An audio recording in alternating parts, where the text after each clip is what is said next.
The Haunted Shipwreck.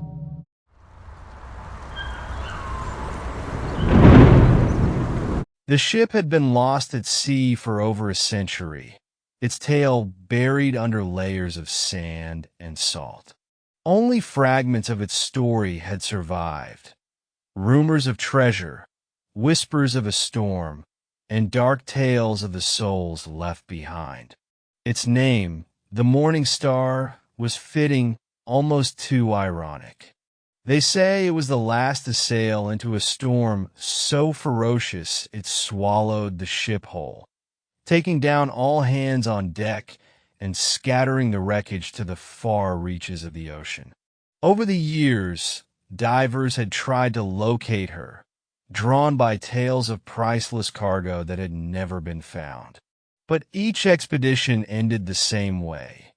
Men would return with haunted looks in their eyes, speaking of eerie sounds and strange visions in the murky depths, until finally the attempt ceased. No one could say what the Morning Star carried on its last voyage, but the rumors of a terrible curse persisted, as much a part of the legend as the treasure itself. It wasn't until decades later that someone finally found it. Jackson Hadley was an experienced diver, a thrill-seeker who'd chased wrecks his entire life. His obsession had begun with childhood stories, tales of sunken pirate ships, hidden treasures, and ghostly legends. He'd made his name by exploring wrecks others feared, earning both respect and envy within the diving community. So, when he received a tip about the possible coordinates of the Morning Star, he felt a thrill he hadn't known in years. The coordinates were vague, the tip shrouded in mystery, but Jackson had a gut feeling this was it. He convinced his closest friend, Sam, to join him for the dive, knowing Sam was one of the few who shared his obsession. They chartered a small boat and set out at dawn, prepared for the journey that could define their careers. The waters were calm as they reached the supposed location, a deceptive tranquility that only heightened the tension. "I've got a bad feeling about this, Jack," Sam muttered as they prepared to dive. The waters were dark, the depth swallowing the sunlight almost immediately. "I don't think anyone's ever meant to find this wreck." Jackson forced a laugh, masking the unease that had started to claw at him. "If anyone's going to find her, it's us. Besides, think of the headlines. Divers find treasure of the lost Morning Star. We'll be legends, Sam." And with that, they slipped into the water. The descent was colder than they expected, each foot down seeming to pull them deeper into silence. The usual sounds of the ocean faded away, leaving a stillness that made their breaths sound deafening in their masks. The light from above faded fast, replaced by a darkness so dense it felt as if they were sinking through ink. After what felt like an eternity, the wreck finally came into view. The ship lay partially buried in the sand, its hull broken, parts of it almost unrecognizable after years of corrosion and the relentless pressure of the sea. But there was no mistaking it. This was the Morning Star. Jackson's heart raced with anticipation, but the thrill was tempered by a creeping dread he couldn't quite shake.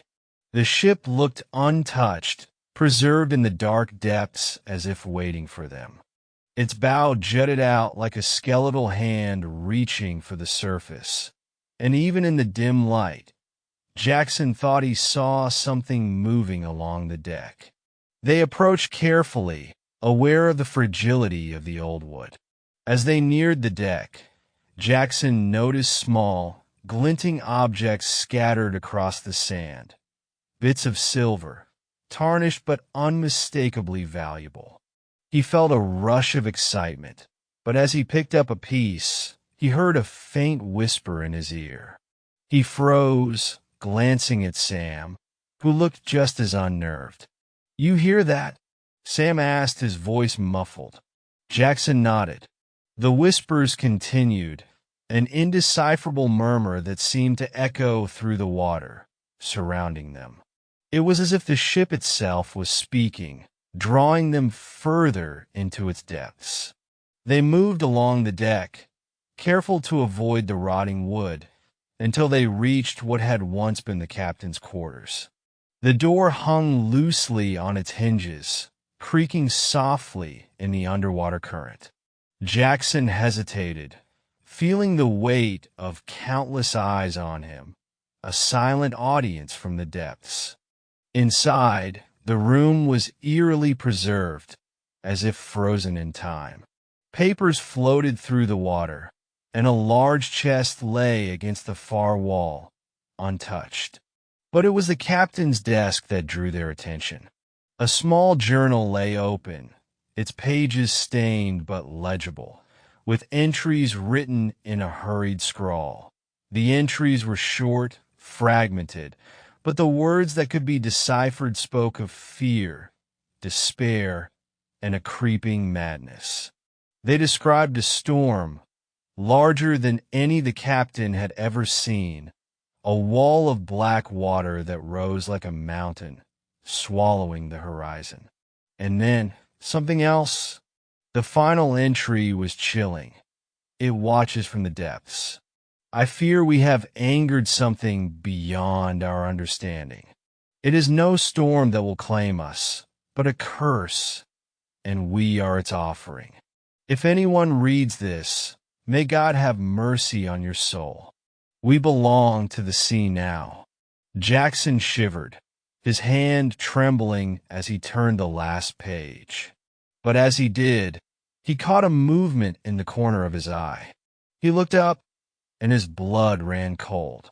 Standing just outside the doorway was a figure, shrouded in shadows, its face hidden beneath a tattered sailor's cap.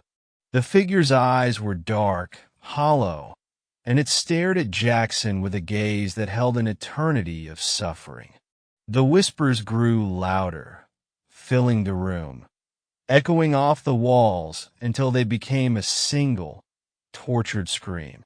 Jackson backed away, his heart pounding as he motioned to Sam. We need to leave. Now! But Sam was staring past him, his face pale, his eyes wide with horror. Jackson turned, and his stomach dropped. The figure had multiplied. They were surrounded, dozens of ghostly sailors drifting silently in the water, their faces twisted in agony, their bodies mangled as if they had drowned only moments before. Their eyes held the emptiness of souls trapped in eternal torment, and as Jackson and Sam moved, the figures closed in, blocking the exit. They tried to push through, but the spirits clung to them, their cold, bony hands pulling at their suits, their faces contorted in silent screams. Jackson felt the air thinning, panic seizing his lungs. They had to get out, but the ghostly sailors pressed in tighter, their hollow eyes filled with a hatred so intense it seemed to burn. One of them reached for Jackson's face, its hand passing through his mask, and for a brief moment he saw the sailor's final moments, a storm, a surge of water, the feeling of being pulled under, lungs burning, eyes wide in terror as the ship sank. And then darkness. With a final burst of strength, Jackson pushed forward, dragging Sam with him. They stumbled through the crowd of spirits, breaking free just as the deck collapsed behind them. The ghostly sailors reached out, their arms extending, trying to pull them back, but the divers kicked hard, propelling themselves upward, desperate for the surface. When they finally broke through the water, gasping for air, the silence was deafening.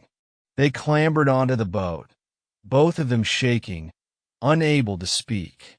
But as they looked back at the water, they saw them, Dozens of ghostly faces staring up from beneath the surface, their eyes filled with a sorrow and rage that would never fade. They returned to shore, but the experience haunted them. Jackson could still hear the whispers echoing in his mind, and at night he would see their faces, waiting in the shadows, their hollow eyes fixed on him. He had escaped the morning star, but he knew, deep down, that it would never let him go. For the spirits of the drowned were bound to that cursed wreck, trapped in the dark depths, waiting for the next soul to join them. And Jackson knew that one day they would come for him, dragging him back to the haunted shipwreck, where he would join them in their eternal watch beneath the waves.